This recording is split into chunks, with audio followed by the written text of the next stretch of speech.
So, like I said, this can be, it's more fulfilling, I think, overall, if it is engaged, if you are able to jump in with audio, I'll ask questions and you can kind of give us an idea of where you are on your journey. So, I want to start with a story that starts on June 20th, 2019. This is when my daughter Avery turned 3 years old, and she was so excited because eminently she was going to get her sibling. I was very pregnant, over 40 weeks, and with that, the milk was going to come back because my milk had dried up during pregnancy, and I had told her when the baby comes, the milk will come back too. And I had full intentions of tandem nursing and continuing on with her because I really missed that tool. I wasn't prepared when my milk dried up to not have it, and I missed it and didn't want that to be the kind of unceremonious ending to our journey.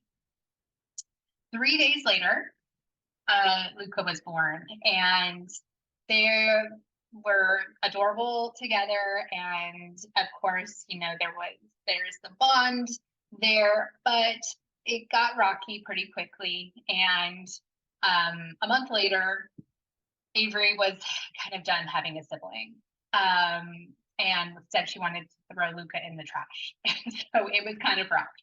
But for breastfeeding purposes, it also got rough because she saw the baby nursing all the time, and she wanted to nurse all the time again. Because prior to that, we were nursing on a good rhythm of like 3 times a day. And now she wanted it all the time. And I kind of looked at this little gremlin staring down up at me. And I remember being in the doorway of my bedroom, looking down at her and thinking, like, what did I do? Like, what did I do? Because I just, it felt unmanageable, right? And I had that moment of, would it have been better to have just not reintroduced this in our life? But also in that moment, kind of reactionary, I made my first boundary. I made my first breastfeeding boundary and said, we are only nursing 3 times a day. We're going in the morning, at nap time, and at bedtime. And she said, okay. And it was one of the first times where I really realized, for at least my kids, boundaries and clear guidelines really help them thrive. And so that was the beginning of this slow end to our journey as we slowly dropped feeds and made it to the end. So that's a tidbit of the big part of my larger story, but I would love to hear your stories and your introductions. So please share what your name is, how old your child is, and what your favorite nursing memory is, and when you are wanting to wean by. So either one of you who wants to start or go first. I'm happy to share. I am Kristen. My child right now, she is 3.5, or she will be 3.5 in June. I also have a son who I nursed till nearly 4, like the day before he was born. I'd say my favorite nursing memory was actually unexpected. I was not planning to, I'll be honest, when I started nursing, I really didn't have, I wanted to make it like a year, I think, because that's what everybody was saying, but I didn't have a goal as far as, making it to 2 years or longer. And when I got pregnant, I wasn't sure I was going to tandem or not, but that is probably one of my favorite memories. And I feel like it really made their bond extra special. I love their relationship now, and I love that I was able to do it and that it worked for both of them. And I mean, they used to hold hands while they were nursing, and they still do the same. Like, they rub each other's hands now, and they're 3.5 and almost 6, and so it's just really sweet. And I feel like that came from that. So that's definitely one of my favorite memories. I am, I think, at the point where I'm getting ready to wean. I've been nursing straight for almost 6 years now, so which has been wonderful. But I think my daughter is, I wanted to take this because, Erin, I've talked to you about this before. I mean, we had met, but she definitely, I just need assistance in how to do this. We've set some boundaries, but she is very independent, very, very independent. She is very strong-willed. And I mean, something as simple as what you just said with Avery is like, asking her, okay, what times do you want to nurse? Or we're only going to do 2 times a day now. I've tried things like that and it just does not work with her. But she's amazing. I had a medical procedure recently and I had a night where I had to take certain medication and I didn't want her to nurse with it. And she was fine with it. She understood that and she didn't nurse that evening and even in the morning. So I mean, she knows she knows the boundaries, but when they're not something like that, she just it's hard to get her to follow them. And I've been night nursing for a long time. She no longer nurses at night unless she's like sick.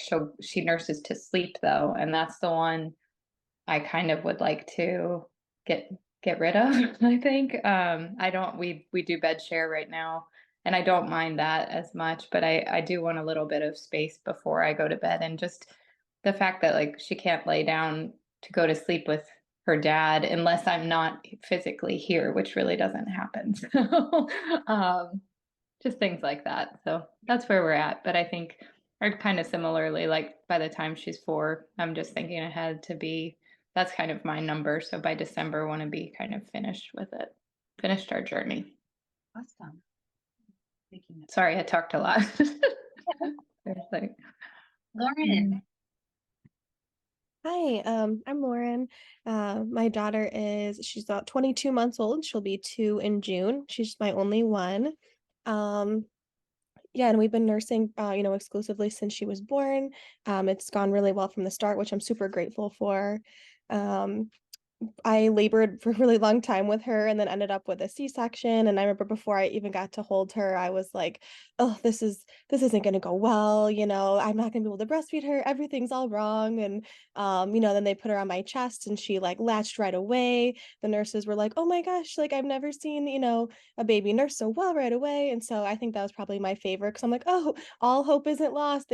Everything's fine. Um, so that, it's been really great with that. I'm probably thinking of trying for another baby maybe later this year. So I was kind of hoping to maybe have a little break between breastfeeding and getting pregnant if possible. So I had a lot of nausea with her pregnancy in the beginning. So I just didn't know. Actually, maybe hear from you guys. I don't know, did you feel like the nausea was worse, like all the hormones while you were breastfeeding in the first trimester? I'd be curious. So I just wasn't sure if that would play a role. But yeah, hopefully maybe potentially weaning in the next few months or so.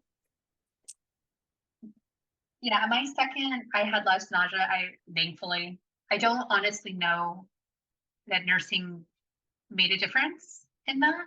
I think just my body, I don't have anything clinical Right. to decide that or not. Kristen, what about you? Because you nursed through your your second pregnancy too, right? I did, and I don't really similar to you. I don't. First of all, I'm having trouble remembering, to be quite honest. I was remember so definitely much not. of the first, and the second's just a blur. Yeah, I mean, I was definitely nauseous for the second in the first trimester, but I don't recall, like I was only nursing my son at one point, like at once a day at that point, and I Right. don't remember that being something that made me feel worse or anything.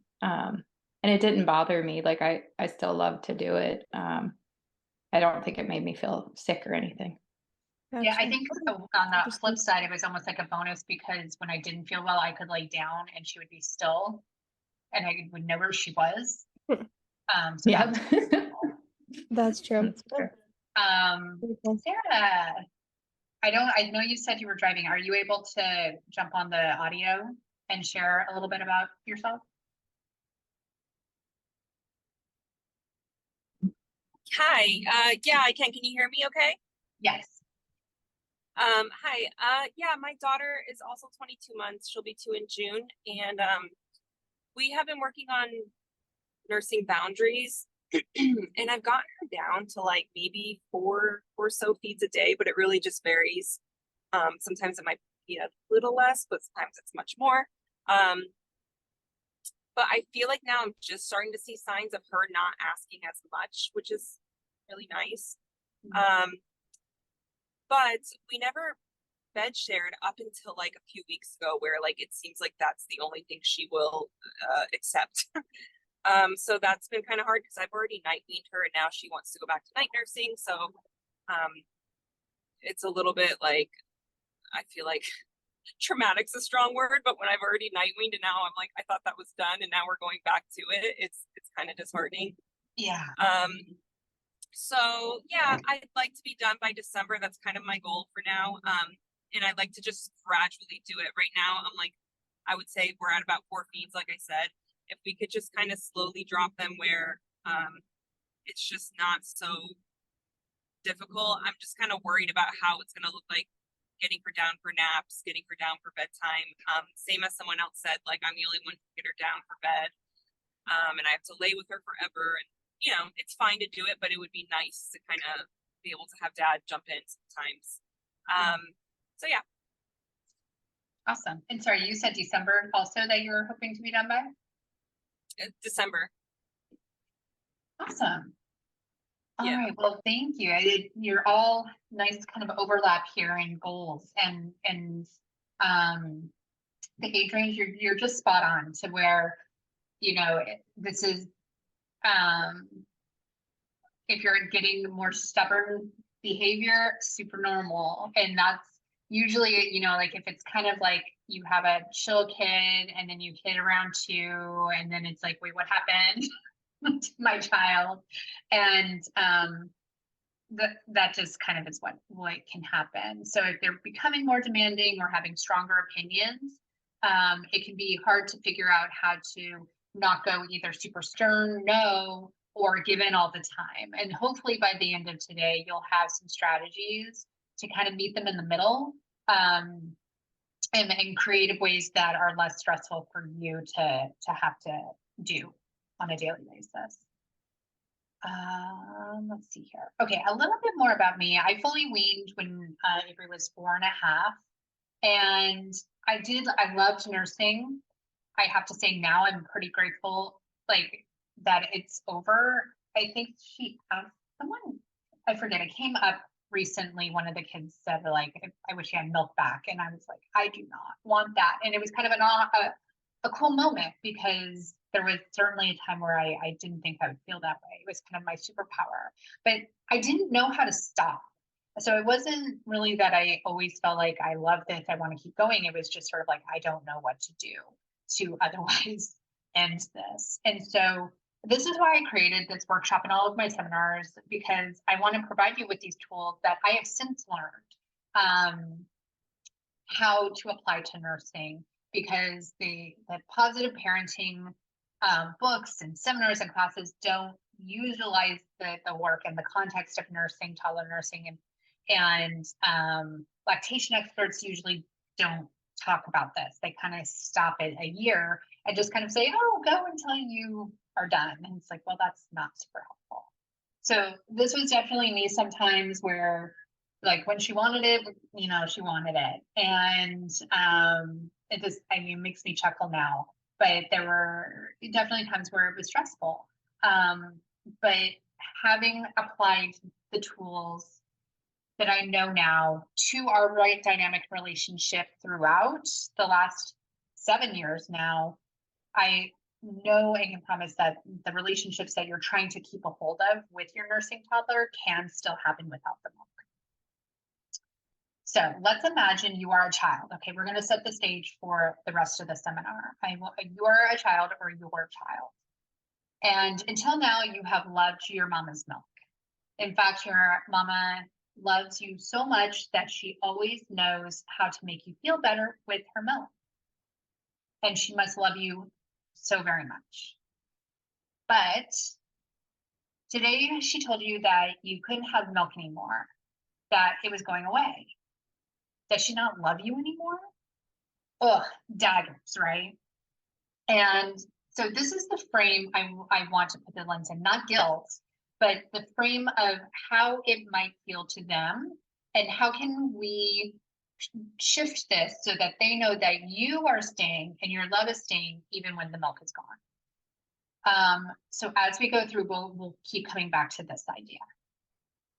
The sections that we're going to go over are how to stay connected when the milk goes away, setting and holding breastfeeding boundaries, night weaning, dropping feeds, and all the feelings, which is, I think, the most important one, honestly, but kind of doesn't really get discussed as much. So, and if you have any questions as I'm going, please just chime in and we can address it. So section 1, special time, how to stay connected when the milk goes away. If you can't take notes, I suggest it. This is recorded, like I said earlier, you'll have access, but you know, if it's something really stands out to you and you want to take a note down and it's not on the PowerPoint, feel free to do so. All right, so special time is something that I talk a lot about. You may have already heard about it. I think I already talked about it on the podcast. And it is something that's really was a game changer in our relationship and dynamic, because especially if you have a really strong-willed kid who wants independence, but also still really needs that connection with you, a special time is great. And it's because we're constantly distracted by our phones, by things we have to do around the house. And they've learned that to get your full attention, probably the only time that happens is when they nurse. And so how can we change that? So the current problem, though, is that weaning creates a disconnect or a disconnection with your child. And so how can we repair that? When I try to wean, my child totally freaks out. I swear they want it more as soon as I tell them not now. Do these resonate with you? Have you experienced these things?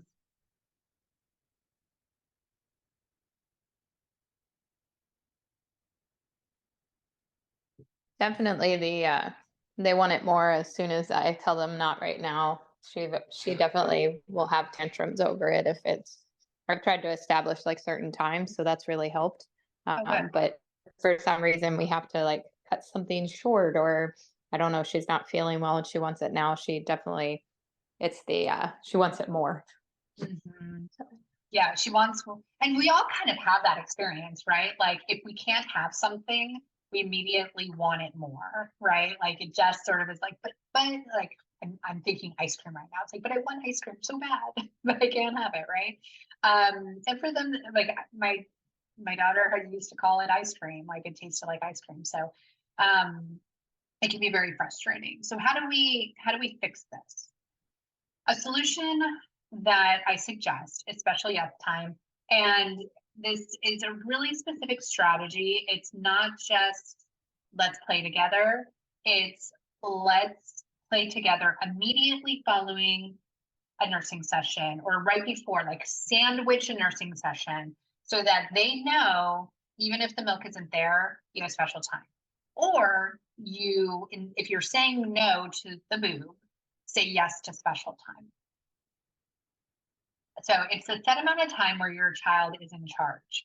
I don't know about you, when my kids were younger, it's gotten better. I really didn't like just free form play. Like I would get so bored and just feel like my brain was turning to mush. Like I just wasn't, it wasn't my thing. But the timer is for them and us. So we both know that it's not this forever thing. And in their life, 5 to 10 minutes actually is quite a bit of time. And so it doesn't have to be 30 minutes of a block of time. But if you do it consistently and build up, and they come to know and expect it is going to happen, it can become a really nice transition away from nursing. So how do we do this?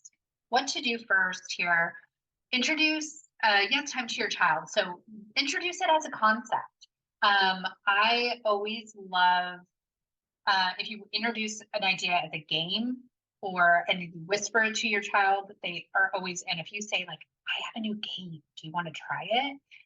They're in, like they're all about it. So you introduce it maybe at dinner time, or so don't necessarily bring it in specifically with weaning at first. Just introduce it as an isolated activity. Tell them they are in charge and you will play whatever they want for X amount of minutes. I remember with Luca, she was probably 2. And we were in the bathroom and she's really independent. And I looked at her and I said, do you want to be in control? And she looked me dead in the eyes and was like, yes. And I was so excited for the idea, like, that she could be in control for a little bit. So your child really might like that. So using a timer is helpful. My kids really do well with a warning timer as well. So we are like little shorthands now for special time is just saying 7 and 3. So we do a 7-minute timer with a 3-minute wrap up, and they just know that's what we do. Put away all distractions for yourself. So go to the bathroom before, put your phone away. It shouldn't be time to like throw pasta on the stove while this is going on. So really just put everything away, and like your partner, tell them, like, make a big deal of it. Be like, I'm sorry, I can't answer your question right now. We're in special time. Come back when you hear the timer. Plan ahead to have special time at the end of a nursing session, like I said, or when a nursing session used to be. These are really great to do if you're trying to cut out maybe an after wake up feed. It's a really great way to connect and have that right off the gate. Let's do some special time instead. So the way to do this maybe before a nap, it's obviously going to be easier to redirect them when they're rested. So that's why the bedtime and naps are usually the harder ones. But maybe it's you're filling their cup if you have lunch and then pretty quickly after lunch is nap time. Maybe you squeeze in 5 minutes of special time either before the nap or even before lunch to kind of fill their bucket. What not to do, as I said, don't multitask, and it's really hard to not want to. For me, it's always like things always pop into my head. I'm like, oh, I just want to write that down so I don't forget. But try to not do that. Don't skip special time if you said you will do it. It's really important to stay consistent with it. In the beginning, for us, it was really helpful to just do it daily and just kind of have it built into our routine. It can work really well in the morning as well. Kristen, remind me, you had struggles in the morning, right? Because she wasn't wanting to wake up. And did you work? I feel like I remember we talked about this, like trying to implement this in the morning. Did that end up happening, or am I making that up?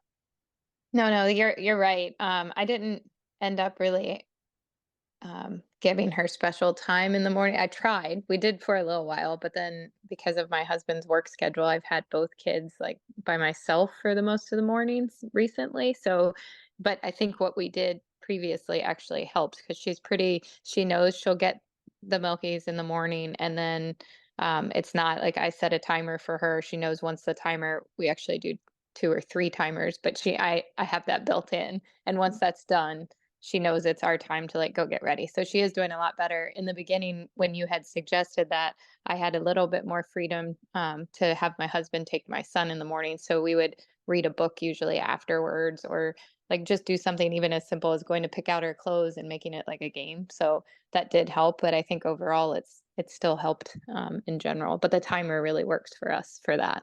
That's been really, really essential. So. Yeah, because that was part of the problem, right? Like she just wanted to nurse Oh indefinitely. yeah. She'll go like, I mean, if she could, she would go like 45 minutes to an hour, no joke. And she's 3.5. My son was the same way. It's their connection, and it's just, they love it, especially in the morning. Like that's where both of them were the same way in that regard. Yeah, So the because they know timer, as soon as they unlatch, you are able to be off and away from them for the day. And it right. means that they're Yep. disconnected. So I'm really happy that's been working out. And then so for the actual act of weaning it down, when you're already using a timer and it is built in, it becomes Mhm. easier by just shortening the timer little bit by Okay. little bit. Yeah. And that is how you slowly decrease it. Okay. So don't talk to others. I mentioned that during special time. So let's talk about it. Okay, so you're struggling with, because now you have another child there, and this gets really tricky because you now have, like, especially if they're younger. How old is your son? 6 or 7? He is turning 6 in July, so he's almost 6 right now. Okay, so he's no longer like, you're no longer probably worried about him killing himself, but he Right. also still needs attention. And so And he's not very good at he's the one that likes to be around me literally all the time. So he wants to be wherever I'm at. So it's hard to have him even do like self-play unless he's like literally self-playing like at the foot of our bed. oh yeah, that was Avery. Yep. Like, oh my God, one time she said, like, for 5 minutes, maybe she was playing by herself. She was like, Mama, look at me. I'm playing by myself. Watch me. I'm playing. Yeah, Like, that's my son. So yeah, I feel you on that struggle, and that can cause disconnect with that child who feels now rejected. So you may need to build in that extra, like if it's 5 minutes for one, it's 5 minutes to the other. But if you can't, there's no one else to watch that child, you can try group playtime. I think it works better with older kids there because otherwise they start bickering. But you could try incorporating both, and see if Okay. that works too. Give them like time each, but have them do it together. Okay. Goals. So to stay connected to your child, right? Like that's the ultimate goal of special time, is to rebuild that connection. You must show them that you will still be there for them even when the milk isn't. So the reason why I have this as module 1 is because, like I said, most people want to jump to let's cut a nursing session, and that's like step 5, because to do it in a way that they're not going to reject, they have to be confident and know that there are alternative ways for you to still be there, and that you will still be there when the milk goes. And so showing them, all right, the milk, we're done with the nursing session, but now we have special time, is that that transition, it's the bridge to slowly get out of the milk. The other goal is to build a new parenting tool to use besides breastfeeding, to connect with your child. So even while Avery was still nursing, when we started, we did actually, this is a tool that I was using during nursing. So I learned this tool in that kind of few month window where I wasn't nursing, and I literally just like didn't know what to do with her. And I found hand in hand parenting is where I found this as a method. They're not the only ones to do it, but that's where I found it and utilized it, and literally are still using it today. So it's fantastic. It's definitely one of my go-to. So for example, let's talk about how you might use this once you're weaned. If my kids are grumpy now, I used to maybe ask, like, do you want some milk, right? And instead of saying, do they want some milk, I might ask, are you hungry? Are you thirsty? Or do you want special time? Because milk can address all these different issues, right? It's the magic cure.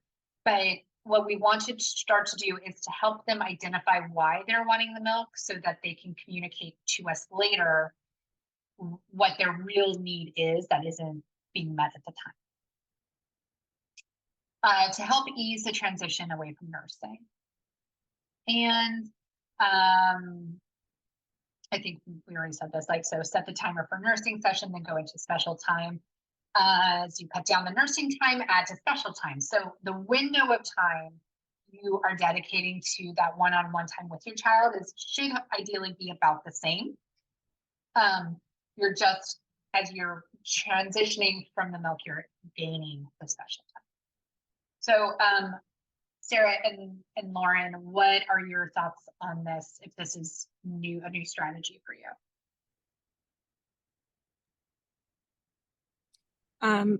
I love that idea. I think it kind of resonated with me when you asked your daughter if she wants to be in control, because I feel like that's totally my daughter too.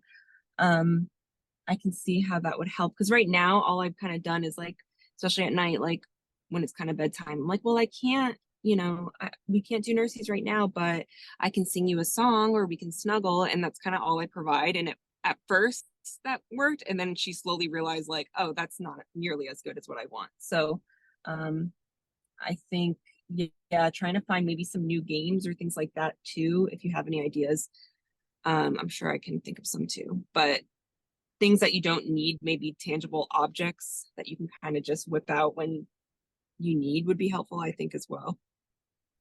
Thank you. You're making me realize maybe I didn't emphasize this point about enough. The point of it being called special yes time is that you say yes to what they want to do.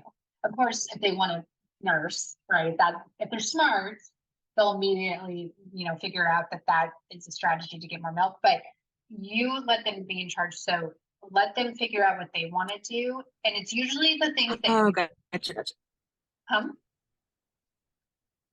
Sorry, I was saying I gotcha. I think because I'm driving. Oh, it's just kind of going out a little bit. That's okay. Yeah, special yes time is they are in charge. So that's the other part of this that's key for that child who really gets frustrated with because they're just told no all the time. And sometimes they just need a yes. And so this strategy, again, in the mornings, a couple weeks ago, most of the time now, my kids are pretty good. But Luca just was off the rails. And it's so easy to, if they get ramped up, we get ramped up, which ramps them up more. You're looking at the timer, like we got to get out the door. But I just stopped and was like, you're hearing a lot of no's. Do you need a yes? Like, do you want special yes time? Yes. So it was like a complete 180. We just sat down with the timer. She got out some stuff she wanted to play with, the thing that I usually hate playing with, but that's okay. And we played, and then while we're playing, she didn't want me to do her hair. That's what it was.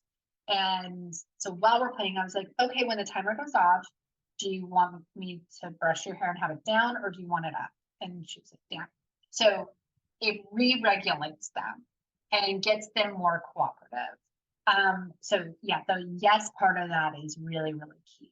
So you can have new games and stuff and around, but it really doesn't matter what you do. Just let them know that they have control and that you're there with them fully. Okay, next up, let me see how we're doing on time here. Oh, we're good. Okay, breastfeeding boundaries. I don't, some of you may have done, or at least heard about boundaries. I talk about them all the time. I don't know if you've done the mini course, so this might be a little bit of a review, but if not, and you haven't started them, they can be really amazing, but also lead to upset, and that's okay. We'll get to that part in a minute. So for infants under 1, right? Like when I create my quiz, when I do any of my content, I have to make it really clear that breastfeeding boundaries are not appropriate under 1.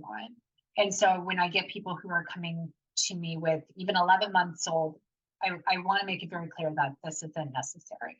On demand, very necessary.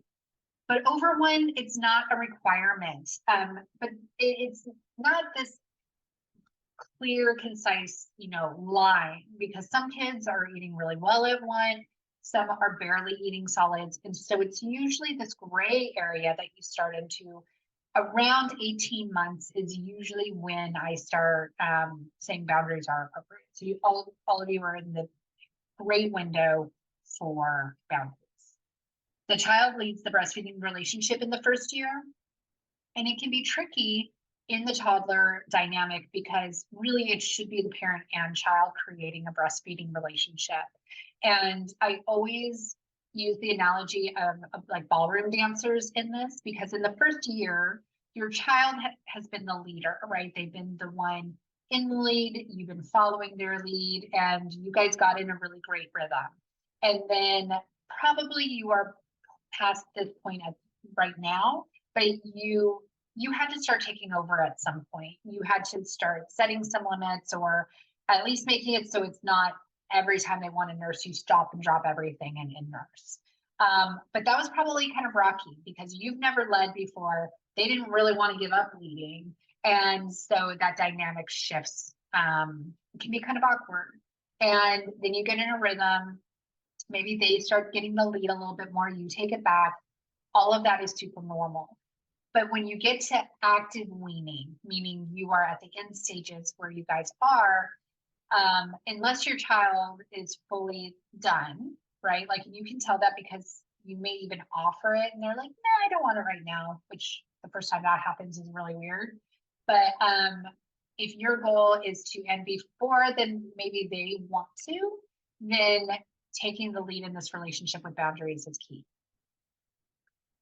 So they're not developmentally ready under a year, and not only are they appropriate, but often necessary. I'm thinking right now of my 3-year-old nephew who was the chillest kid. Like we used to call him a little old man. Like he would walk around with his hands behind his back and he was just very calm. But then of course, because he was calm, they were like, oh, well, we'll have another. And so now they have 2 under 2. Now they have a 3-year-old and a 1-year-old, and it's crazy. And this kid turned 3 in like overnight is just wild and testing every boundary possible. So their brains need the boundaries. This can be hard sometimes if I was talking with someone yesterday about this, that if you are not one who likes to have structure in your life, it can be kind of hard to do this, right? And because structure, kids really thrive on structure and predictability. And so if you don't have that right now, applying some of that even temporarily could make your life a lot easier, because that predictability of when they're getting it and when they're not can reduce a lot of upsets. Setting breastfeeding boundaries with your toddler will make your breastfeeding experience more manageable and enjoyable. I say this with an asterisk because yes, they will probably test the boundary and get pissed initially, but once they know you're serious about the boundary, that it isn't changing, they usually fall in line and understand, like, not that it's a punishment, but that, oh, I will always get it at this certain time, and that's refreshing for them. Okay, so I got ahead of myself here. And it can be hard for you too if you're not used to setting them and saying no. It seems like all of you are kind of already in this, so hopefully it's just a little bit of a refresher. But what have you struggled with? If you've started trying to set boundaries and it's been hard, what feels like it's going off the rails?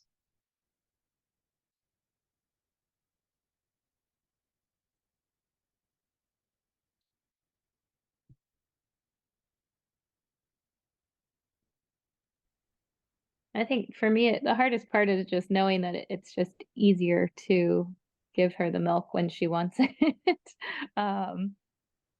With the setting the boundaries. I hate seeing her upset, like, so, and she really will. We've tried kind of the like weaning down the night feed just to go to sleep. She struggled a bit with the nursing throughout the night, but then she got it and it just kind of all of a sudden clicked, and she hasn't really tried that, but I'd like to get rid of that night feed. And every time we bring it up, it's just easier for me to feed her to sleep. So that's where I struggle. And I think it's a reason why a lot of us keep going, because if it seems worse, why would you do it yourself, right? So that's understandable. And so it's weighing the pros and cons of both sides. But hopefully once we get to that module about the weaning the night situation and bedtime, that will give you some tips and ideas for it. I'll share a little story that I can identify with.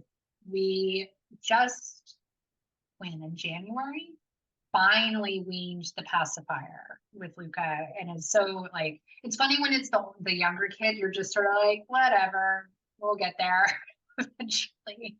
But part of the reason why I really hesitated was because we co-sleep still, and I was so worried it was going to destroy our sleep. And what ended up happening was she was totally ready and our sleep got better. Like she used to kind of wake up to try to find it, and I would have to strategically put it in a place for her to find. But I've actually been able to like sneak out of bed earlier in the morning. And so I bring it up as an example of, we often like think of the worst case scenario potentially of like the outcome, right? But it could, like, keep yourself open to the possibility that there might be other options too. I love this quote: boundaries define us. They define what is me and what is not me. A boundary shows me where I end and someone else begins, leading me to a sense of ownership. Knowing what I am to own and take responsibility for gives me freedom. And this was Henry Cloud. So what I love about it is that we think boundaries as restrictions, but boundaries really give your toddler freedom. I remember a friend telling me this about an interesting example. The kids with the leashes. And this is like my friends who have older kids, they were so wise and I learned so much from them. But she hadn't used it, but she was like, if I have a flight risk kid and I am worried like we're at Disneyland, it gives them more freedom to actually be on the leash, because otherwise they're going to have to be strapped in the stroller or attached to me, or, so it was an interesting perspective. Like, it looks like it's restrictive, but it actually widens the breadth of their possibilities. So I invite you to think of boundaries in this way of not what is it telling your child what they can't have, but rather how can you really focus in on what they can have within the boundary, not when it's taking away. So setting limits, here are some tips. Only set one boundary at a time, or sorry, I'm not even reading what's on the screen. Only set a boundary you are willing to stick to.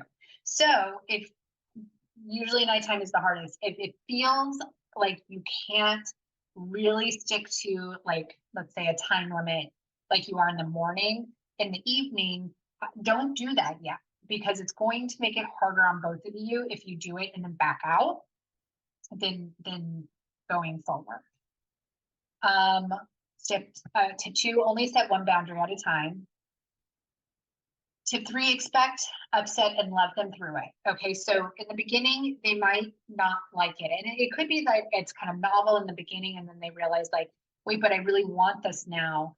And then they get mad. And it's okay if they get mad. Like, I know it's hard to hear, but like, hear them upset. But I've really come to, we'll get to this in the emotion part too. Like my job as a parent isn't to stop their big upsets, right? It's to help teach them that they are bigger than their emotions, and that it's okay to be that upset and to get beyond that. Those are all 3 tips. What was it? The other thing, maybe I should add this next time. Another tip with breastfeeding limits is bringing it in through play as well. An example of this is, again, this one I was talking to yesterday. She was really struggling with her toddler biting. And it's like a new thing that started to happen because she started trying to set a limit on the amount of time that they were nursing, and this kid started just like clamping down on her. And so, of course, that causes her to want to disconnect more, and then get mad, and then it's a whole thing. So what we talked about was, you don't want to set the limit like immediately in the moment. You want to build up to it, ideally using play as much as possible. So this can be role reversal. I'm a huge fan of role reversal because it allows them that feeling of being in control over you in a fun way. So you introduce it again, like at a different time, maybe um, in the car, or after nap is always a really great time, or in the morning because they're rested and more willing to, think logically. But you start saying things like, "Hey, I'm thinking about bedtime, and I know you love milk, and we're not going to take it like, don't make it seem like milk's going away, but just say, I thought we could play a game at bedtime." Again, always start with that. They're always going to be more open to it. And let's say the game is, we're going to beat the timer with the milk. And can you milk faster than the timer? Or something like, how I'm trying to think of how to bring role reversal into the bedtime one specifically. I'm getting ahead of myself, but you can bring dad into it and have dad be really like, I don't know what to do. Teach me what to do. And that gives them that powerful, like, I need to teach dad what to do at bedtime. Anything like that is really going to get them to cooperate more. Because again, the limit doesn't have to be a strict like wall, right? And you can bring them into it and say like, look, I really need a little more time at night. How about, like, what sounds better? Milk before special time or milk after special time before bed, right? And giving them those options and then knowing that the connection's still there can be really helpful.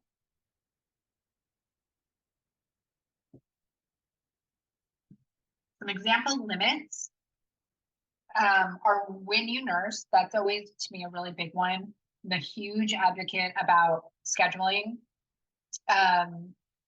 because, so let's see. Lauren, remind me, did you say how often are you nursing currently? So I offer it to her in the morning and then before bed. Okay. And then I was just kind of doing like on demand during the day, which she'd probably ask like maybe 2 to 3 times. And that's the days I'm home. I work like a few 12-hour shifts per week. So like about half the time she will only get it once before bed. And that's, if I get home in time. So she's kind of like an out of sight, out of mind girl, doesn't really ask for it when I'm not there, but when I'm there, she's like, oh, it's go time. Yes. So I think you had recommended that I try to stop the on-demand ones during the day and then just keep the morning and night that I offer her and then kind of go from there. Yeah, so you don't necessarily want a cold turkey, right? But you Mhm. can start transitioning away from on demand to a schedule. So Okay. that way, that's one going to be easier on your body Right. because if you're used to nursing multiple times a day, but it doesn't mean that you have to go to like once a day. Like, decide what will realistically work for both you and her to start gradually cutting down. Like, if she's asking for it 3 to 4 times, maybe start with 2 to 3, like decide on that. And then you can make a picture chart, and it can be stick figures. I'm a terrible artist when it comes to this, but just draw out like they're smiling in bed and then they get milk, like show them on a picture chart when is it time to nurse. And then when she inevitably in the beginning asks for it and not at that time, you can say, oh, let's go look at the picture chart. Is it time for milk? And if it's not time for milk, then you say, oh, well, it's not time for milk, but do you want special time? Okay. And so you fill it with the special time. Okay, cool. Or are you hungry, are you tired, or do you want special time? Where you nurse. So another big transition for some moms is that decision to maybe not nurse out of the home as much. Some, don't mind it at all, but it's kind of an easy one if you're trying to cut out some of that on-demand nursing, that you just kind of make that limit of, we only nurse at home. So maybe one of the it doesn't have to be a specific time for the when you nurse also, by the way. It could be a more generalized, like, we'll nurse if you leave the house once a day, right? Like, so we will always nurse before we leave the house, but we will not nurse when we are out of the house, right? So that is kind of a combo, but you would pick one to start and then move on to other ones to start refining and weaning. Other strategies for where it could be a special nursing spot. So you can almost go back if you had that like nursing chair when they were young, and allow them to pick the spot, but maybe you are going to refine it by you're not going to just nurse anywhere. It's in this one special place. And that's a good strategy to kind of start before looking at bedtime, because if you have a specific space that's outside the bedroom for the nursing session during the day or the morning, then you can slowly start taking the bedtime nursing session to that special spot instead of having it in bed. And that's one gradual strategy to try to disassociate or disconnect you going to sleep with nursing before you fully wean them off that. How they ask to breastfeed. This is another one. If you have that demanding toddler, that you can ask them to ask nicely and just say, no, you're not getting it if you're hitting my chest, you're pulling my shirt down, like, but tell them what to do, right? If they say milk, please, then you give it to them. But you can see how these kind of build on themselves, because if they realize, well, if I ask nicely, then you're going to give me milk, you might then have to bring in some other limits on when or if they're asking for it more. What they can and can't do to your body when nursing. So again, going back to the biting example, if you're finding that as you're setting these limits and trying to actively wean, they're getting upset and reacting to you, my go-to phrase is, I don't share my body with people who hurt it. And so it's okay to stop that nursing session and say, we'll try again at whatever the next time is. But that hurt my body, and I don't share my body with people who hurt it.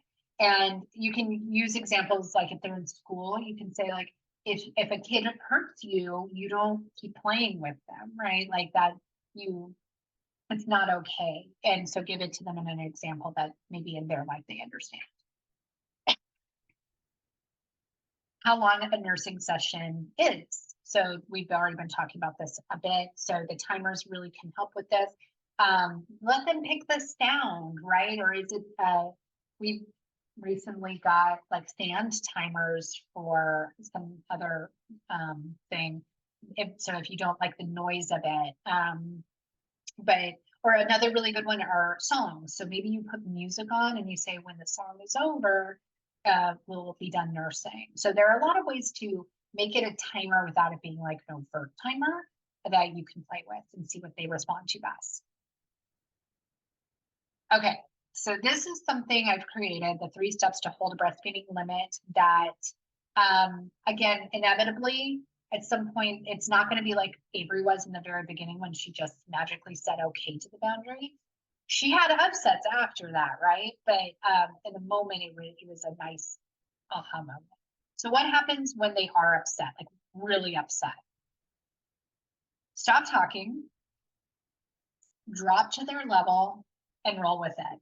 So I kind of, stop, drop, and roll. Hopefully that's something that's easy to remember when you're on fire, right? Like when literally they are exploding and your house is on fire, that's not the time to try to sit down and have calm lectures with them. It's not the time like to, a lot of times they don't want to be held. It may not even be the time to nurse, right? Like you don't want to reinforce that when you get really upset, you get what you want with a toddler, because that can click and that can cause an escalation effect, because what happens is if you give in after trying to hold a boundary, then they think to themselves like, oh, okay, so I just have to get upset. So then the next time I'll do that too when they say no. And it may just cause them to get even more upset because they're like, well, I got that upset last time and it's not working now. So maybe if I get louder, it'll work. Their brains are totally offline when they are really upset, when they are hitting or yelling, all really normal toddler behavior. And it's really hard to see it in our children if it's new behavior. So the two of you with 22-month-olds, like maybe haven't gotten here yet. By 3, you will, I promise. Like every child has a big upset and it's just part of life. But you don't want to try to reason with them. Things that you can say are, I love you. I'm here with you. Like I kind of mostly stick to that. But, or if they hit, you can say, that's not okay. Like, I'm going to hold your hands now or something like that. But keep your voice low as much as possible. Getting to their level, this can get tricky. Like if they're hitting you, don't just like lay down and let it happen, right? But I literally, because I have back problems, when they're really upset, even now, like I'll just lay on the floor and they just lay on me and cry. But it allows me to be there for them. And like my presence is there, but I'm comfortable. And like literally this one time I'm thinking of, I just asked Scott to get me my earplugs and I just laid there. They were both really upset because they were being really ridiculous and we ended up not doing something we were going to go do. And we didn't tell them like, no, like don't get upset, like this is your fault, or if you hadn't acted this way, this wouldn't be happening. We just let it happen and let the upset come for the consequence of what happened. And just roll with it because it can feel like it's never ending. This could go on sometimes 30 minutes, it's not unusual. But it's really interesting because when they're in the thick of it, you can tell in their eyes that they're not there. Like they're just totally disconnected. But then all of a sudden they might stop and ask a random question like, what's for dinner tonight? And you're like, oh, you're back. Okay. And you say like, chicken nuggets. Okay. And then they go back into it again. And they just need to get it out of their system and just stay there with them.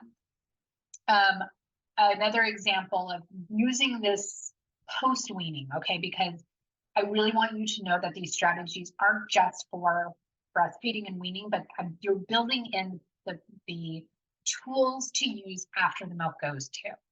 So Luca, a few months ago, just would not get in the bath. Like, nope. And we have scheduled bath days, like she knows when it is, was not going to do it. And so I didn't just say, okay, actually, let me think of, there's 2 bath stories that are kind of back to back.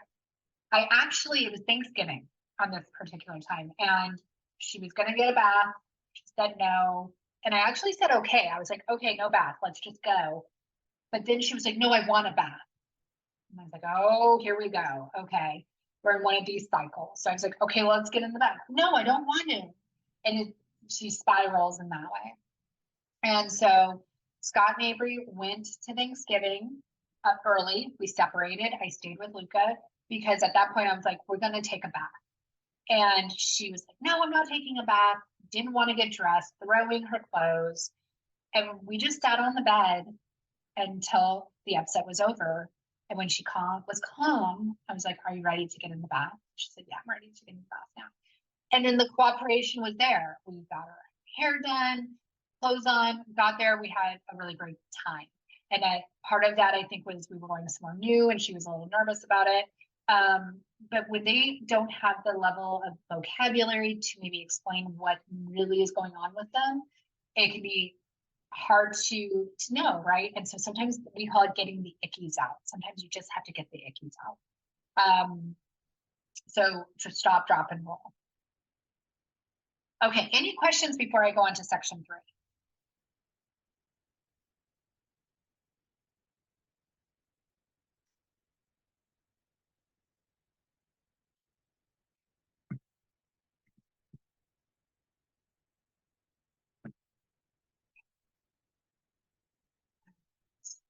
Well then, night weaning. All right, consistency is key. And I don't, consistency and being rigid are 2 different things. I just want you to think of it as when you are ready to commit to it, like try to really go at it wholeheartedly. acknowledging that if it's really not working, it's okay to take a step back and a break and try again, down the line if it really is regressing and backfiring with lack of sleep. Okay. Everyone has different sleep goals. So some of you, like, who was it? Sarah, you were saying like all of a sudden night nursing is coming back into play a little bit. Some people have goals where they want to continue co-sleeping, but without nursing, right? Like you love the snuggles maybe still, but yet others, maybe your hope is that the child, someone else can put them to sleep, or maybe the ultimate goal is getting them to their own room, their own separate bed. Each of these is going to have maybe a different strategy attached to them, and that we can run through some of your goals and kind of figure out what might be best starting point for you. So right now, it says write down, but obviously if you're driving, don't do that. But write down or think about your ultimate sleep arrangement goals. Like, where do you want to be in a year when it comes to sleeping? So think about that for a second, and then when you have it, share with us.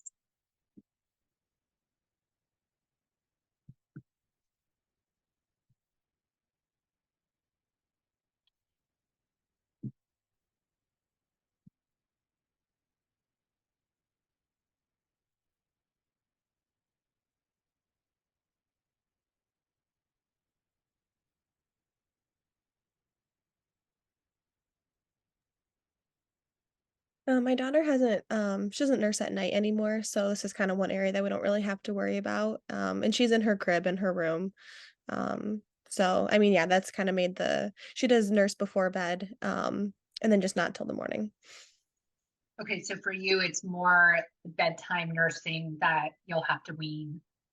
Right. Because overnight is good. Yeah. And she's okay. Like sometimes if I work late and I don't get home before she goes to bed, she does go down okay for my husband. It's so weird. Like she almost does better when I'm like not in the house, but if I'm home, it's like, oh no, I know she's here and I want her to be right with me. So yeah, absolutely. Let's see, Sarah, how about for you? What's your kind of long-term goal?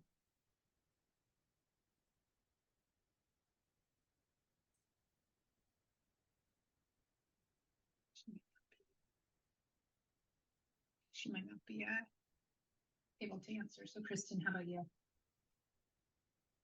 I think long term we'd like them in. So both my husband and I co-sleep with each of our children. So my husband's with my son, I'm with my daughter. We have the same Yeah. situation. Yep.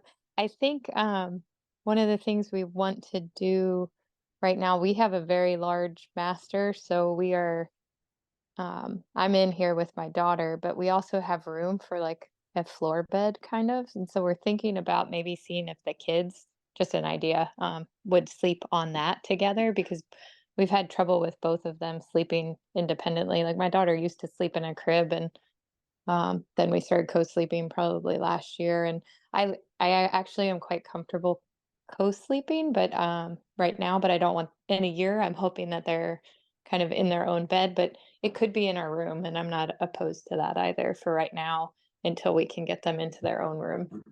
But That's I'm kind of slow transition way to do it, where they can feel secure and you can feel secure knowing where they are. Yeah. And hear them if there's a need. And then they can potentially have that connection with each other. So I love that idea. That's really a smooth way to do it. And then it can progress to maybe have that bed where they're still sleeping together, but in the other room, and then ultimately separate beds at another time. So that's really great. But you can, as you can see, you're all different ways to do this. And so my strategy, I don't have like, for sleep, it can't be just a cookie cutter thing. It really has to be like, okay, take these strategies and apply them as needed for what your end goal is. I mean, obviously, I think the ultimate end goal is sleep without the boob, right? For everybody, that's the similarity, but the means to do that is going to be different. And so even for bedtime, some people are going to have a partner who's there and available to help. Some just don't, right? Either dad works nights, the partner isn't home, isn't there at all. So those really make a difference. So night weaning, what to do, what not to do. Try not to give in and say no. Inconsistency will create more upset and actually teach them that you don't mean what you say, right? Like this is just kind of like toddler 101. And it can be really hard when you're tired and you just want them to go back to sleep. And I promise you, I have some strategies that will help with this. Because it can't just be, it's not, you say no, they get upset in the middle of the night and you listen to them scream, right? Like there have to be other methods involved here. Try not to go too fast. This is a process. So even if you have night weaned, think about how to apply this to bedtime because it is all kind of similar. Try not to go too fast. And I'll deep dive this a little bit more because I'm talking like sometimes you need to go snail's pace. Last year when I worked with a client, she was trying to get, like their ultimate goal for bedtime was she really wanted her child to accept dad so she could get a break. And they literally, like, if dad entered the bedroom during bedtime, this kid would lose it. So they had to reverse back all the way to toothbrushing. Like, let's get dad involved in toothbrushing and let's get dad like partaking. So, okay, now mom's out of the toothbrushing, dad's doing toothbrushing. So, you know, the process of bedtime basically starts it's before dinner. I feel like my bedtime process starts with pickup at school. And so how can you start tweaking some of these other events that come before the nursing session to prepare them for the shifting routine? What to do, set a realistic boundary that works for you and them. Sometimes this is time-based. It could be, you know, if you have a goal of, let's say, a month, if you are already fully night weaned and you're looking at bedtime, that could be a realistic boundary. But if you are someone who comes to me and saying like I'm on demand nursing all night still, a month probably isn't realistic. Verbalize that boundary with your child days in advance. So you don't want to just spring this on them, but it's kind of a fine line too, because a day is very long for them. And so even, for example, a different example, my husband's going out of town next week for work. We've known for a long time, but I just told him today that he was going because they don't need to be thinking about it, wondering like, is it this week? You know, like, so you create this plan and a couple of days before you start verbalizing it, again, same way. I have an idea. Well, I have a game. Do you want to play? I have, you know, like, how can you gamify it to introduce the concept at bedtime or overnight? Focus on when they will be able to nurse rather than they won't. So instead of introducing it and saying like, mama doesn't want to nurse anymore at night, right? Which will not go over well. It can be like, oh, you know, I love our morning snuggles. I love when we nurse then. How about you? When is your favorite nursing session? You love the morning too? Oh, okay. Like, you know, the one that I have the hardest time with is nighttime. Like, I love our snuggles then too, but I always fall asleep and I'm so tired. What if we nursed in the chair instead of bed so I don't fall asleep? And just see what they say. If they're like, I don't know if I like that idea, and you can be like, oh, okay. Well, if we nurse somewhere else, where could it be? Should we nurse on the ceiling? Should we nurse in the closet? Should we like make them laugh about it? And then even play, be like, let's go and nurse in the closet really quick. And then it'd be like, okay, but for real, where should we nurse instead of bed? And then let them decide the spot. So that's one strategy. If you're like pulling the nursing session away from the bed, is one tiny step that you can start with. Celebrate with small wins with them rather than focusing on regressions. You know, if they nurse a little bit shorter, but then the next night there's an upset, just expect it, right? Expect there to be upsets, but know that you are still making progress holistically, and it will happen. Again, I've got to ahead of myself. Expect upsets, tell them you are still there even though the milk is out. Night weaning tips. Try transitioning the bedtime nursing session out of the bedroom, or, you know, if you have a large room, it could be same room, different location. That can be a lot of the times the first step. But if that's even too big, maybe you start with, let's sit up and nurse and read a book instead of laying down. Or it could be, let's nurse with the light on, and then it's let's sit up, and then it's let's nurse in a different spot, and then it's let's nurse in a different room, right? So hopefully you're seeing how a small boundary or a small shift in the routine is going to be accepted more readily than a huge shift over one night or even one. And less help from other adults if possible.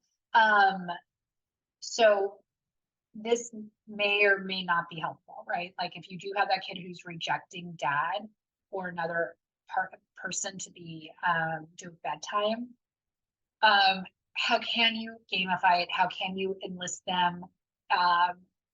So obviously they can't nurse, right? But maybe it's I always love for dads is dad saying it's not fair that mom always gets to do bedtime, and like really like stomping the foot and being like, it's not fair. I wanted to have time with you. And then you and them can kind of like semi joke, like argue like, no, she's mine, or no, he's mine. I want this time. Like talk about filling their cup, right? As opposed to feeling like, ugh, I just don't want to do bedtime. Can you just go to bed, right? And so maybe it's the way you get dad into the room is dad saying like, can't I just stay in here, please, and lay with you guys? And so it's that you are both in there and dad's laying there while you're nursing is a first step to the situation at bedtime. And do expect, like I'm beating a dead horse here, right? Like gentle parenting is not about no upset. It's about loving them through the upset. And this is especially hard at bedtime. It will maybe take longer sometimes.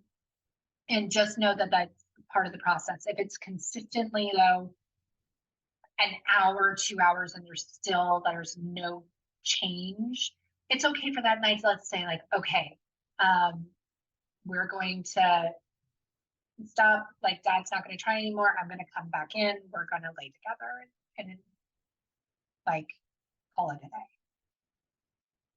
Take it slow. Start one day or week or weekends that are data nights. So even that strategy, I said like the game. Maybe you don't do that on a Tuesday night when there's more of a pressure that everyone has to get up in the morning and you have work and all of that. Maybe this is a Friday night or a Saturday night, and then the next day dad says like, I loved it so much. Can Saturdays be my night to sleep or to go to bed with you guys? And so start with one day and build from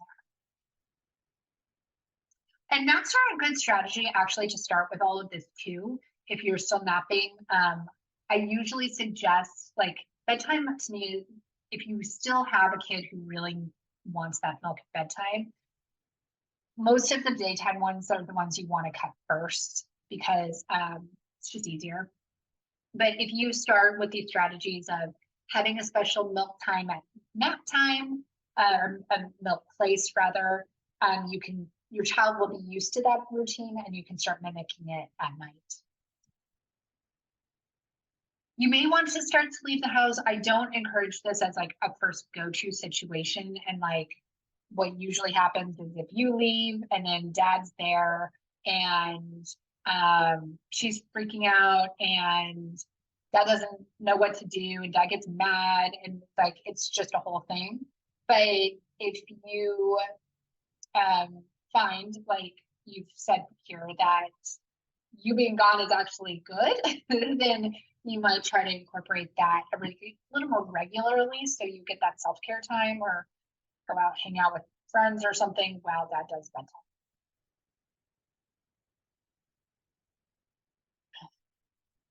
Other tips, I've already talked about this, try very small changes first. Start with bringing your partner in the bedroom during the routine. Yeah, so these are other examples of letting maybe them do the pajamas.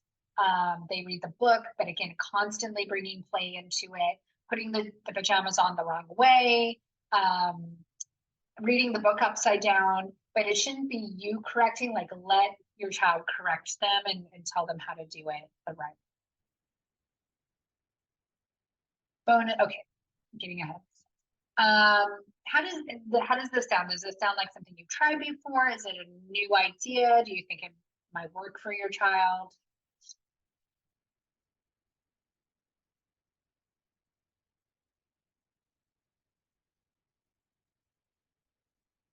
Yeah, I think doing like the nighttime feed in a different location would be good.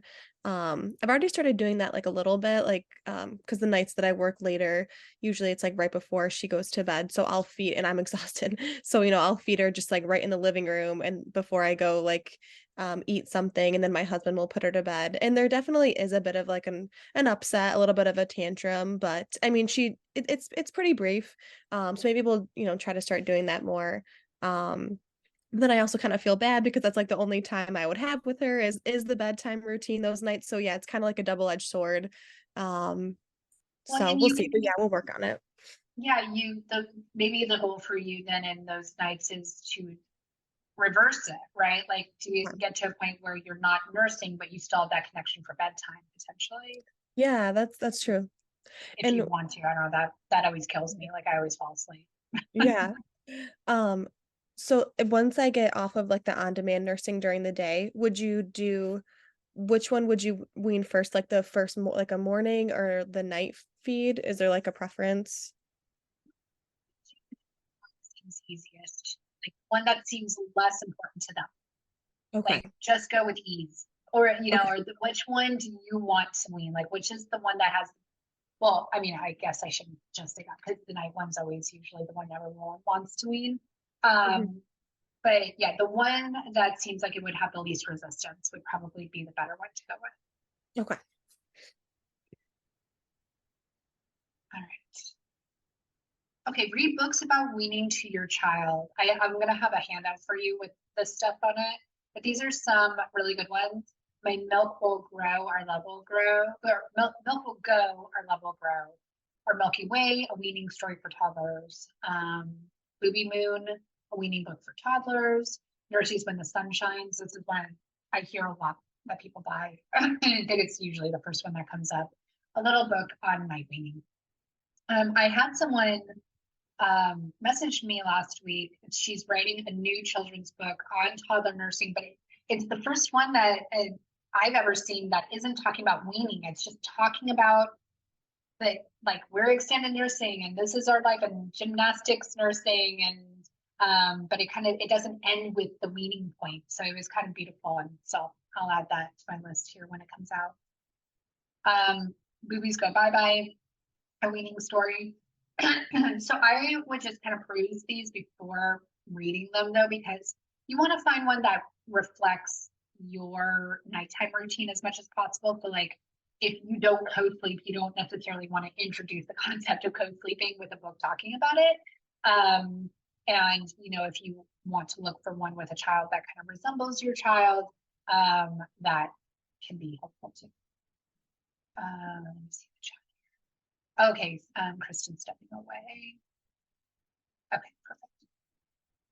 So more tips. Okay, so this was a kind of a game changer for us with Luca is try a weighted blanket if they're older. So maybe around 2 years old, I think is usually when they start making these. But you can get like a really light, like 5-pound blanket, and we still have it on our bed. But if you like have reading bedtime snuggles and you wrap them in that blanket, that can really calm their bodies down and prepare them for sleep in a similar way that maybe nursing is doing, but have that additional tool so that you just are ready for that shift a little bit more, right? It's all these baby steps. Let them pick a new special sleep stuffed animal. Maybe you go to the store and that's part of it. We did this with the pacifier with both kids. We went to Build-A-Bear. This is the only time for either of them we went to Build-A-Bear. And you can stick the pacifiers in the bear when they tie it up, and we call it their passy bear. And so Luca was so excited because she knew about Avery's bear and ended up getting the exact same one. And it's on the bed and like so excited to have that new sleep stuffy. If they're still using the pacifier, keep it until they wean. Okay, so this is someone asked, I think gonna be on my next podcast episode, like which do you do for potty training, pacifier, or boob? And it really kind of depends, right? Like which one they are ready for first. But don't do them at the same time. Like even if you're getting pressure from like your dentist, like you need to get rid of it, like your life will be much easier if you still have that soothing, like an alternative soothing mechanism than the boob. So just try to not do them at the same time. Okay, here's the big one that has worked really nicely for some people, is trying a light timer. So this is a strategy that I did not use myself, but I created with a client because she had this Hatch nightlight, and it was just nice and soothing. It's not super bright, and she could do the timer to have it turn on or off. And so the strategy they did, this was for overnight, was progressively lengthening the time before the light would come on. So it became them against the timer and the light. So if her daughter woke up, and she was, I think, 21 months. So this wasn't like just for older toddlers. This worked for a younger kid. If she woke up in the night and wanted milk, her mom would say, like, oh, is the light on? And if the light wasn't on, they had talked prior that if the light isn't on, we can have milk and snuggle. I mean, I'm sorry, not milk, water and snuggles. And so then she would go back to sleep until the timer, and they progressively got it to stretch out until like 6 a.m. But this is a really cool strategy to use a visual timer that's not loud to let them know when it's time to wake up. It's kind of a play on, like, there's the lights that they have to let kids know when it's like time to come out of their room when they're allowed. We never used that, but it's a similar strategy.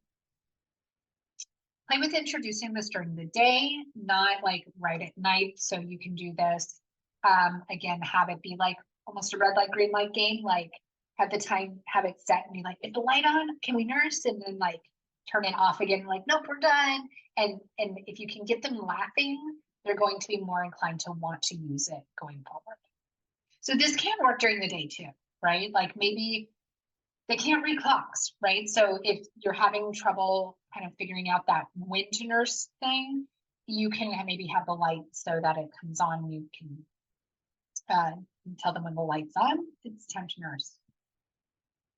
This is the Hatch Rest Baby Sound Machine. I've tried to find other ones because this one is a little more on the pricey side, but I really like the light. So other ones are brighter, and the timer element is really good. Okay, before I move on, any questions about it? I think for you all, it's mostly bedtime on how to apply this stuff.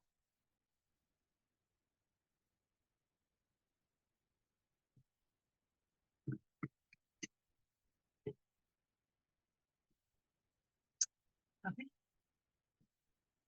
So section 4, dropping feeds. What's the best timing? We have kind of touched on this briefly here, but there is no like precise formula to this. Dropping this feed first is better than this other feed. It's very individualized for you to decide which will be easiest for your child to handle each, for each step. So what not to do, go cold turkey. This looks like you leaving for the weekend, or if they're used to you doing bedtime nursing, all of a sudden you just stop completely. That's going to get a big upset. That's going to be hard on both of you. So do drop 1 feed at a time. I don't recommend that you use an electric pump to relieve engorgement. Where most of you are, it seems like you're probably not going to have too much of this, hopefully. But if you continue to pump when you're trying to wean, that's going to stimulate your breast to make more milk. So it's going to be very counterintuitive. So what you should do if you have engorgement is hand express, and just enough to relieve the pressure, because you don't want to get those clogged ducts and all of those really annoying things that can happen in the beginning of nursing come back at the end. This was something I personally struggled with a lot, and why I kind of continued was because I really didn't like feeling engorged, and cutting out nursing sessions, or even for Luca, that's a whole other story, but I was pumping for Luca. And I found that cutting pump sessions was actually harder on me physically than nursing sessions, because I was so rigid with my pump sessions. My body was so used to a certain amount of time at a certain amount of day, or a certain time of day. But it's a lot more flowing, and nursing sessions are longer and shorter. And so hopefully, you won't have too much difficulty with this. Start with the one that is least important to your child. It's usually the midday, but if you've already cut out all your daytime nursing sessions, maybe ask them, like, which is the one that is more important to you, or which one do you love more, daytime or bedtime milkies, and see what they say. And whatever ones they say is their favorite, start working on the other one. So this galactagogues is kind of a fancy term for anything that stimulates milk production.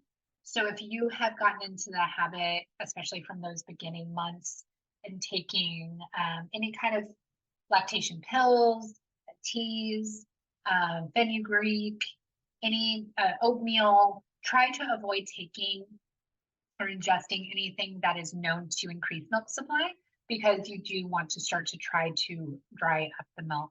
That being said, there's a good chance that you could still self-express milk for months after they're done nursing. That's super common, especially for how long you've nursed. So just, occasionally if you're in the shower and you're like, is it still there? You can kind of play with that. Mine went on for, I think, well over a year. I could still get a little bit of milk out, which was wild. What to do with dropping sessions. Another tip, I don't think that has come up. Well, maybe we did with the timers. Instead of just cutting an entire session, really start working on shortening the session. That's a really great strategy to still allow it. Like literally at the end with Avery, we were nursing like twice a day, because she kind of naturally weaned her the daytime one because she cut her nap. And so the nursing session kind of like organically went with that. We were nursing in the morning and at bedtime for 3 minutes. That was literally it. And at one point, my right side dried up first. And so we were nursing on one side for 3 minutes. And she was old enough now, we were like using the clock. I would say, like, okay, when that turns to a 4, we'll be done. And so it's amazing the different strategies you can start to incorporate here. Some additional tips. The slower you wean, the easier it will be on your body, emotions, and your child. You don't want to necessarily like go forever, right? Because that defeats the point of this.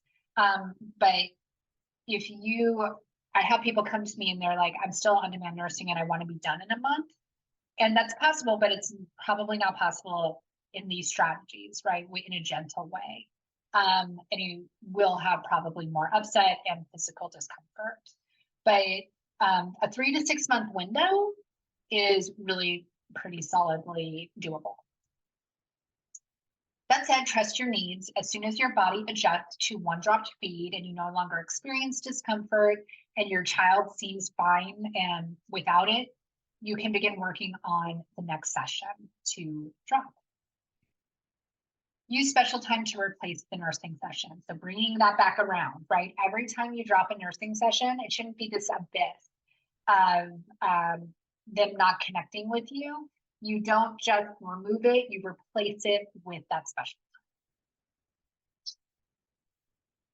time. Okay, so based on all of that, what is the first nursing session you will start working on dropping when we finish this call and you start implementing this in the upcoming weeks?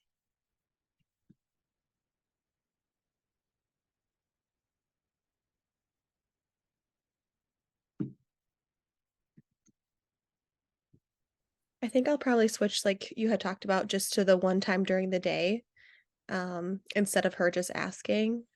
So, so you're saying I should probably, so going from on demand to offering her once during the day? Okay. Yeah, and you can do that. Again, the strategies. How many times is she asking a day? Like 3 to 4? Yeah, when I'm home, yeah, so it'll be one in the morning, one at night, and then yeah, she'll probably ask like 2 to 3 times. It just kind of depends. If she's distracted and we're out and about like doing stuff, probably not as much. But if it's like the two of us home on a rainy day, it's like Yeah, constant. it's Yeah. on, right? Like, Yeah. Lord, I want the boob. Yeah, so having that consistency for you will be important to figure out if some days you're home, some days you're not home. How can you build in the consistency of when she can get that nursing session? If you want it to just be one, and then when she asks for the milk, just remember to be like, oh, it's not like, make the picture chart and be like, oh, it's not this time yet. Let's do special time instead.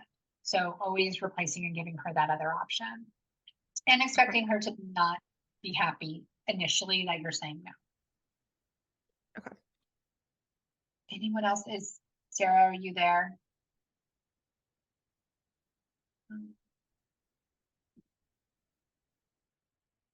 Oh no, Sarah went away. Okay. Okay, section 5.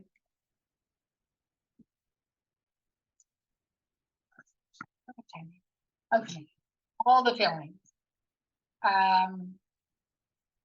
Processing your and their big emotions. I've already kind of tiptoed and dipped my toe into talking about their big emotions. But you have big emotions around this too, and that's okay. So gentle parenting, let's define this. This parenting style is composed of 4 main elements: empathy, respect, understanding, and boundaries. And focuses on fostering the qualities you want in your child by being compassionate and enforcing consistent boundaries. So we are able to be respectful and empathetic when we let them have feelings, and they're going to have feelings when we set boundaries. So it's not punishing them for their upsets to the boundary, it's being okay and expecting the upset that will come. Unlike more lenient parenting methods, gentle parenting encourages age-appropriate discipline that teaches valuable life lessons. So this is a quote from, oh gosh, why don't I have, do I have it here? No, I don't. Sarah, oh my gosh, hold on one second. I hate not sort of citing the sources. Sarah Ockwell Smith. So she wrote the book, The Gentle, she coined the term gentle parenting. So I bring this up as a discussion about their upsets. So remember, your goal as a toddler parent is to not stop their big feelings. It is to help them through it. That said, if you were not taught how to emotionally regulate yourself as a child, as you are trying to do for them, trying to teach your kid how to do it can feel like you are trying to teach them to swim while you are drowning. So how many of you, or really I think it might just be Lauren you here right now, do you struggle with trying to be calm in the storms of their upset?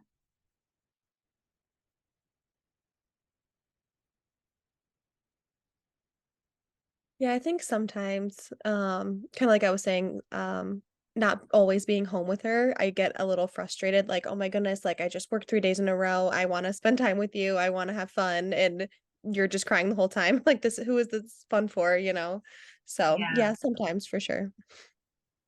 Yeah, and well, that makes so sometimes I almost hate the saying like we're their safe spot, right? Like, Right. and it's supposed to be a compliment, like, oh, when they see you when they cry, means they feel safe, and it's like, oh, good.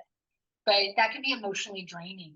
Right. And if we were taught as kids that we're like kids are seen and not heard, or stop crying, or why are you crying, or it's not a big deal, like all of these things that might have taught us as a kid to not be upset, it can one be really hard to, because it can feel like we're doing something wrong in a parenting, right? Like my kid is freaking out and what am I doing wrong? But it's just retraining yourself to know you're not doing anything wrong, that their upset is normal, and that if you are getting triggered by it, those, like we can talk about those strategies in a minute of how do you get over your hurdle of those big upsets too. So tips for their big feelings. Offer hugs rather than the boo. That's something like, and nonverbal is best. Like when my kids are upset now, and I have not nursed now. What's still really weird, like my near 8-year-old still has nursed more of her life than she hasn't, right? But it's been a couple years now, and if they're upset, I just do that. Like I just open my arms, I just get down on my knees, open my arms. I don't say anything. And if they don't want to hug, they'll tell me. But 90% of the time, more than that probably, they come in for the hug. And so instead of saying, would train yourself, like, do you want milk? Which is what I used to say. Like, do you want, if they're hurt, if they're upset, if they're sick. Sick is hardest, but if they fall, offer a hug instead of the boot. Get down on their level with them, that same stop, drop, and roll, and use that nonverbal communication more than verbal. I think this is one of the biggest errors I see people using in the moment of an upset, is trying to reason with their child, and trying to be like a calm parent in a lectury way. And that just is not going to work because they're not in the headspace to be able to listen to that. So save that until after. Yesterday, Avery, my older one, got really mad at me. She was hot when I picked her up. She asked to stop at home before getting Luca to change. I said yes, but then totally forgot and kept going on my way. She was like screaming at me, and I did not yell back. I just kind of stayed silent. And when she calmed down, then we could talk about it and be like, that was intense back there. Like, how can we do that different next time? Because that was a lot. But thankfully, it's very few and far between that happens now. But I definitely did not punish her in the moment for being there, because I could tell she was just, the brain was gone. And then always remind them that you love them. Say like, you're having such a hard time right now. I love you. You're doing a great job. And remember, weaning impacts your hormones. Okay, so kind of shifting to the idea of your emotions. Lactation is 100% hormone based. And so weaning is a re-regulation of your hormones to a prenatal level. It's the first time in for some of you years that your oxytocin levels will be lower. Oxytocin is increased because it's what's used to have the milk let down. So not progesterone, I'm forgetting the hormone now, but one hormone creates the milk and one releases it. And oxytocin is also that happy hormone. It makes you feel good. And so you are going to feel a hit to your system when that milk goes away and you're not getting that constant little drip of oxytocin throughout the day. So tips for your big feelings. Expect mixed emotions here. You might be excited and devastated simultaneously. Okay, Kristen's back. Good. You might be looking forward and excited to the freedom that weaning will give you, while also being so sad about losing that special connection. So any and all feelings you have are absolutely valid, and just expect them to kind of come in waves. Expect to grieve the loss of this part of your relationship. This may be the most pronounced when you have officially weaned, like that last weaning, that last session. That really hit me like a ton of bricks. I didn't really know what to do with myself, and I'm grateful now to be able to provide you all with ways to celebrate your nursing journey in ways that I just didn't know existed. Because I just, like, after our last session, and I walked out of the bedroom and like just burst into tears. My husband just didn't understand, right? Like, he was sort of like, well, it's good that it's like, it's over now. And I just really had a hard time. And so a lot of my business came from like just not knowing what to do with that grief and that loss.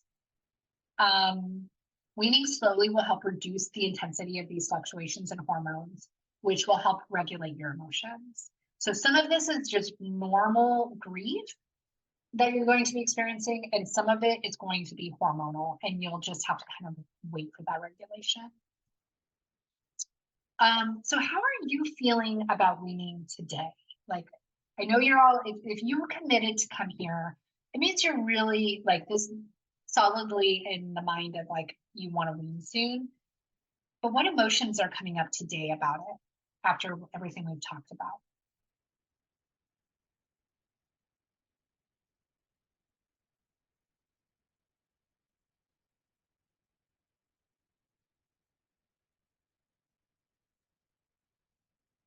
Yeah, I think definitely some mixed emotions.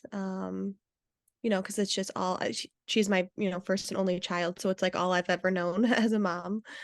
So yeah, definitely kind of mixed emotions, and it's all she's ever known existing. So, but yeah, I think looking forward to having a little more freedom.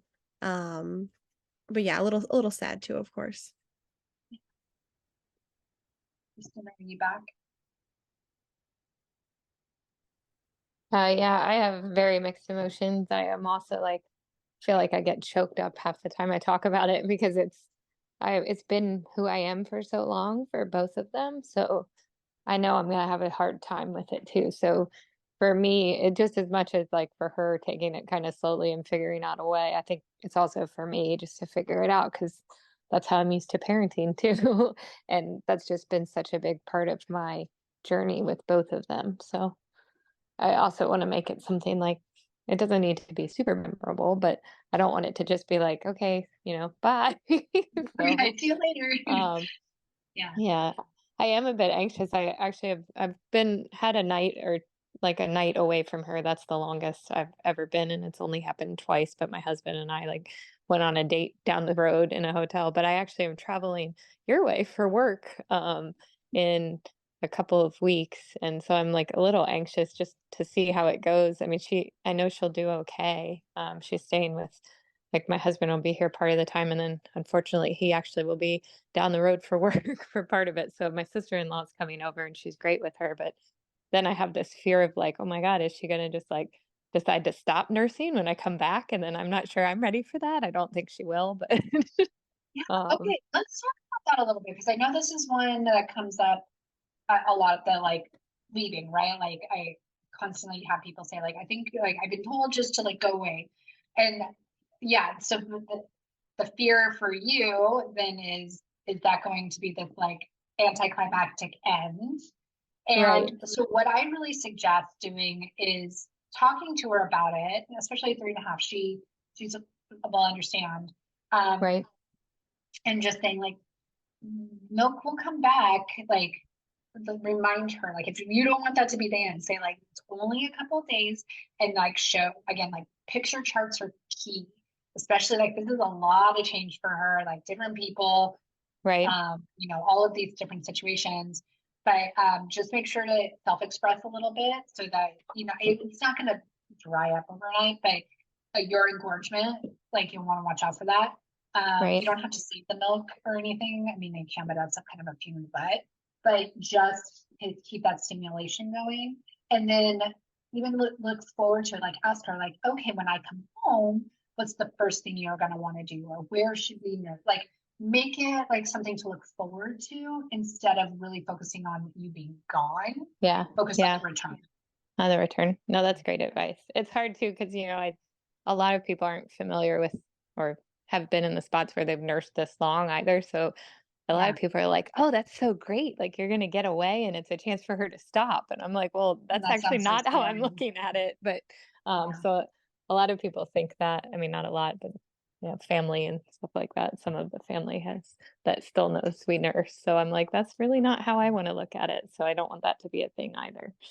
Yeah, I know that can work with like younger kids, but they're not going to forget about like the amount of people who just like the pressure to, well, you watched the Toddler Nursing Made Easy course where um she was like pressured, and maybe it was after the recording, she went out of town for like a month from her child out of country, and everyone was just like, oh, weaned, you're done.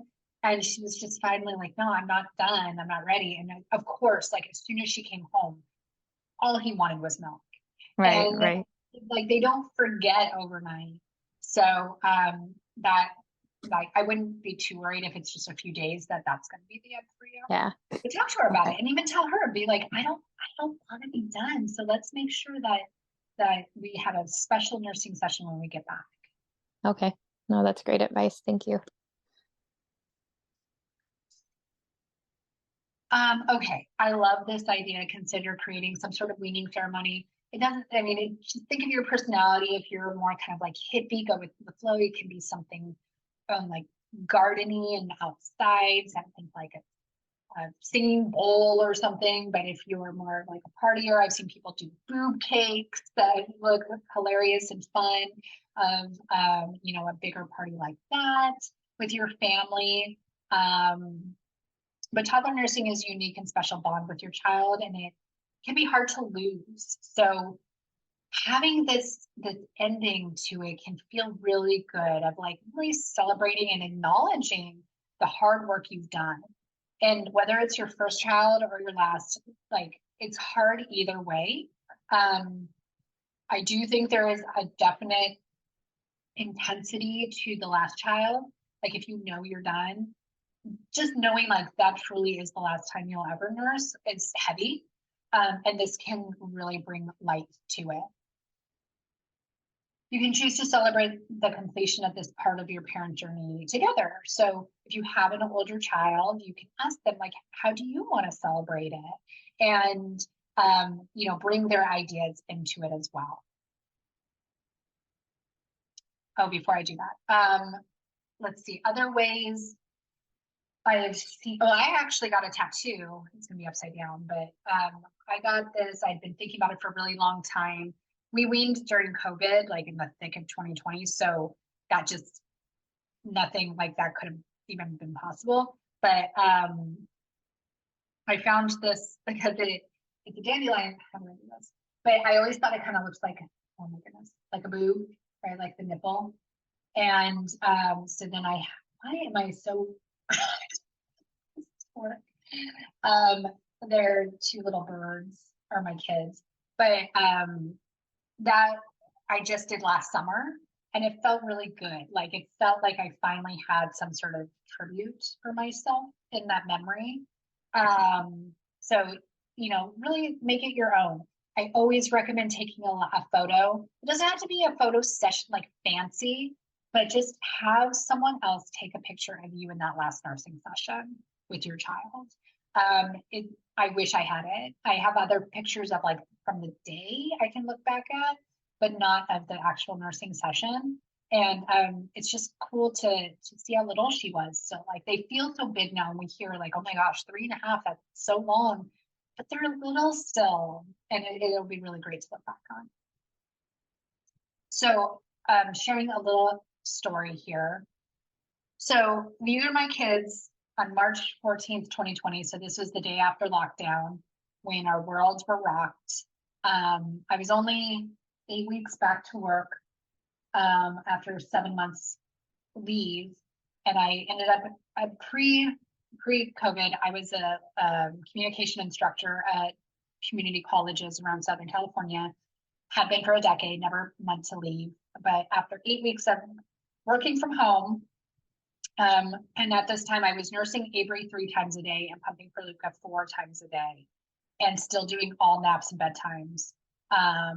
And it was just too much. So I decided to quit and become full-time mom. So in June 2020, we set off on this journey that I never thought I would be away from this long. And it really was because of nursing. It was the one thing that I couldn't delegate to my husband, and he just couldn't do it. And I wasn't willing to give it up because it felt like life would be harder without it. And I had the privilege, and thankfully we were able to financially do that. But by September 15th, 2020, we were done.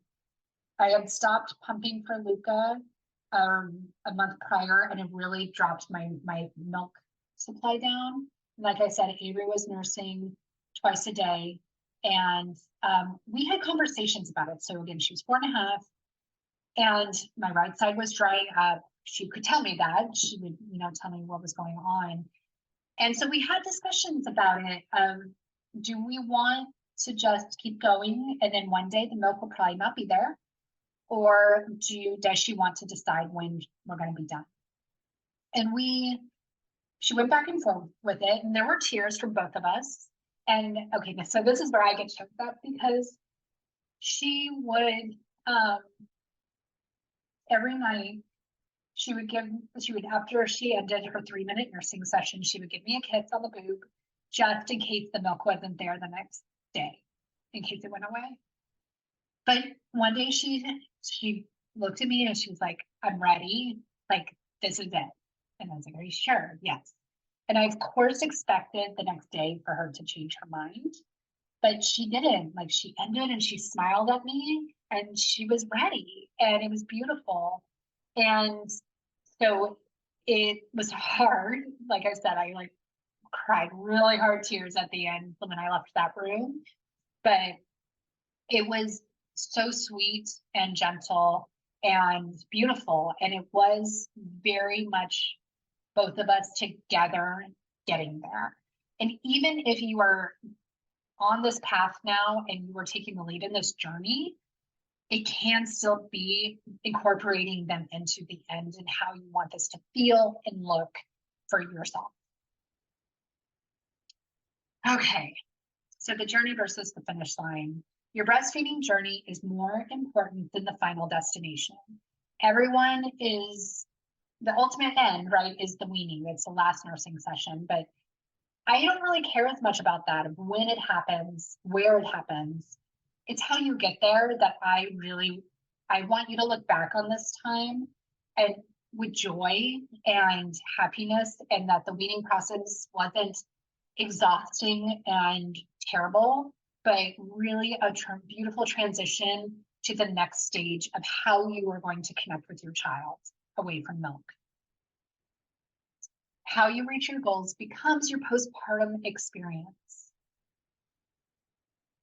And how do you want the memory of breastfeeding to make you feel? And whatever word comes to mind for you, reverse engineer out of that and choose the behaviors that align with that goal. Putting it all together. Gentle weaning is a slow, gradual process that keeps the connection between you and your child. In taking the lead on the weaning journey, you can replace nursing with new forms of love. Okay, guys, we're at the Q&A. I think I will stop screen share. I know that if you can put on your video, you're more than welcome to, but I'm solidly at 12. I'm very proud of myself, but I am able to stay on as long as possible if you have questions.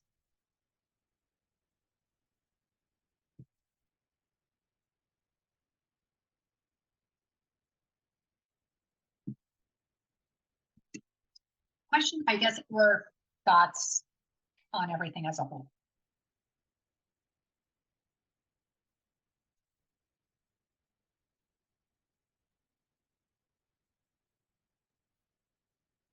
I know you mentioned some about like some people setting a timer because their toddler likes to nurse for a really long time. I don't think I have that particular issue. She's pretty quick. I mean, it's not something that I've come to, that I've really thought about, but I guess would you recommend like maybe only letting them nurse on one side to start with?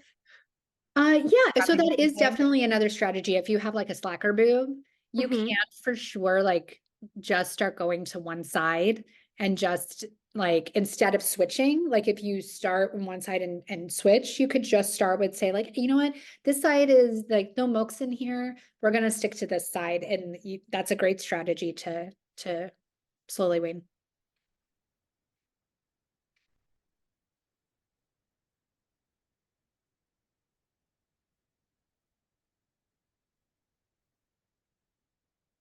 What is your biggest takeaway from today?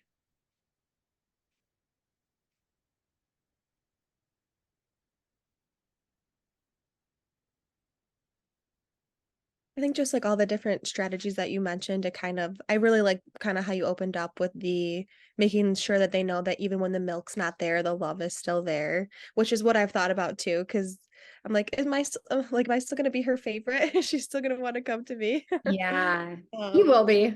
Like Yeah. it does allow for a different connection with other people, but you're still mom. I'm still special. Like it's interesting. They still want me. If they're upset, they want me. Even bedtime, like I'm the soft one, they say. They like how I smell, they like that connection. But as they've gotten older, the thing that they go to Scott for are like roller coasters. That's where I really see it, is when we like do more adventurous things. I'm not enough. They need big, strong dad to feel safe. So that's been an interesting kind of shift as they get to those phases of life. But no, I still am like, I'm still mom. It's Mhm. still, that connection is still there. But yeah, it's hard to feel like you said, like, am I not going to be that special person anymore? And I think we don't give ourselves enough credit because it feels like they love the milk more than us, Right. or that's why it is, but it's the reverse. They love us and the milk is the bonus. That makes sense for sure. Kristen, what about you? What's a main takeaway for you?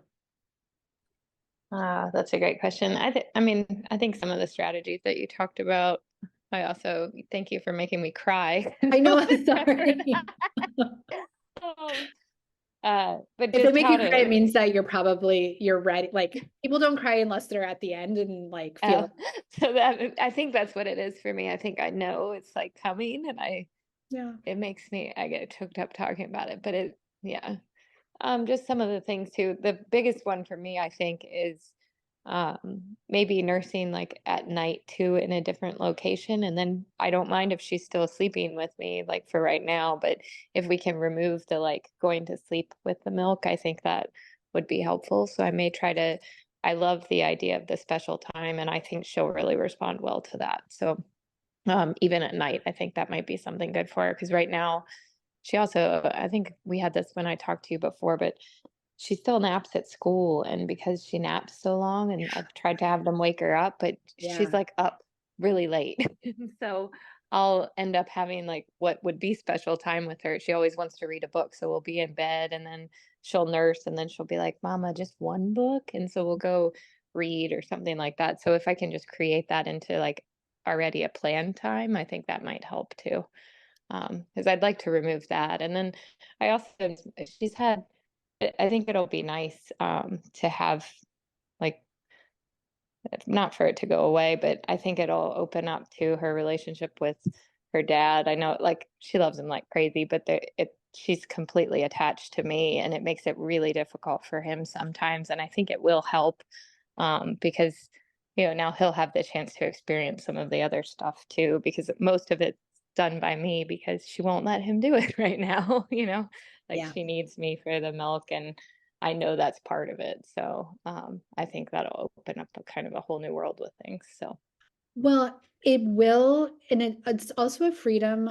like a really amazing freedom is when it like, yes, like we said just a moment ago, like you're not that, maybe that special thing is gone about you, uh-huh. but it allows you to be like, wait, now the burden of like having to be the person, it's Right, such right. a nice shift to be like, no, I'm done. And that, like, I still do, we split bedtime pretty much 50-50, but occasionally if there's like an upset or something and I've kind of hit my max, I'll just be like, I'm tapping out, kid. You Yep. get data now.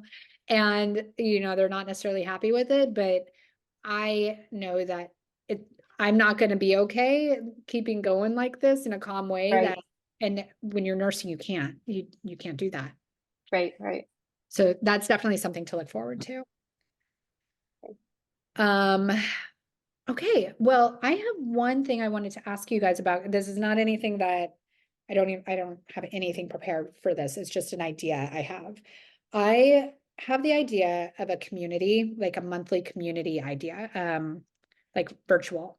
So I want to do it for people who have purchased courses, so not like publicizing it to everyone, but just mostly alumni who, um, you know, kind of to keep this going, to check in. So it could be like twice a month, like a Zoom call, and having like a group chat basically to like if there's questions or if you have a success that you want to connect with. Is that something you guys would be interested in doing, like a pilot with me, like just seeing how it goes? Yeah, I think so. I think that could be helpful if there's like different moms at different stages and stuff like that would be cool. Yeah, so like, right, I literally, you're the second group that I've mentioned it to. And yeah, I'm thinking like $19. And then for you, like to start out, maybe just doing month to month. Like I want it to be that it's not a, oh, good, you just purchased this course. Now for this limited time, join this thing, but more like, hey, now that you've purchased this course, you have access whenever you need it to this community. And it's there when you need to pop in. But I need to kind of play with it to see if it actually works and get your feedback if that's something you're interested in. So, Kristen, what about you? Do you think that would be something you would like in the next couple months to try? I think so. I think that would, I mean, I find all these conversations very helpful because I've said this before, but I don't know anyone who nursed past like a year. So this has been so enlightening for me, like every conversation we've had, just to have somebody out there who has had an experience that's longer than like 12 months, because it is so different. So yes, I would love it, especially if there's anyone weaning right now. So Yeah, okay. And then I'm going to invite Sarah, and then I have someone who I was talking to who's probably going to get the toddler nursing made easy. And once she does, so it will be great for her because she's kind of behind where you all are. And so it is so helpful to like help other people, and like, wow, I've come a long way. Look where they are. And that's where I used to be. So that's like one of the main things that's been kind of building, but missing, I feel like, the community aspect from my programs. So I'm excited to try it. So I will send you guys, like I said, I don't even have like landing pages or anything. I'll send you probably just like a Stripe, like invoice for like a monthly reoccurring bill. And then that's something that you, when you're done with it, can just stop or let me know and I can cancel that reoccurring payment. Does that sound good for 19 a month? Yeah, that sounds good. Okay, perfect. So I'll do that today and then I'll be in touch once after that with this time, like this, it wouldn't be 2 hours. What I'm thinking is like twice a month on either two different days, because it needs to like work for various schedules, right? So maybe like a Tuesday, first Tuesday of the month and third Thursday of the month at like 10 a.m. and 12 p.m. Pacific time. Like, would that work for you guys, or would that be challenging?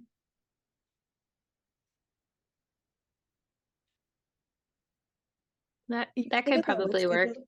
Yeah, I could probably do like one of the days. Yeah. Okay, yeah, so that would be the idea is like, hopefully you can make it.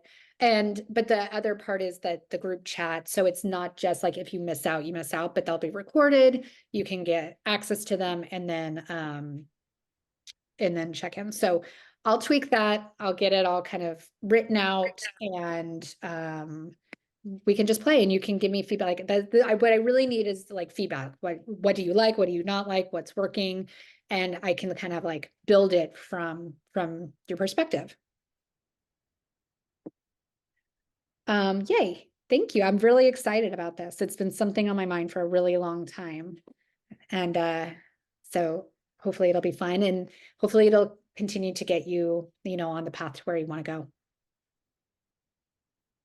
Awesome. Thank you. All right. Unless you have other questions, I have no more for you. You now know everything you need to know to wean. Awesome. Thanks so much. Thank you guys. Yeah, thank you. Appreciate it. Take care. Have a good rest of your day. Thanks. Bye. Bye.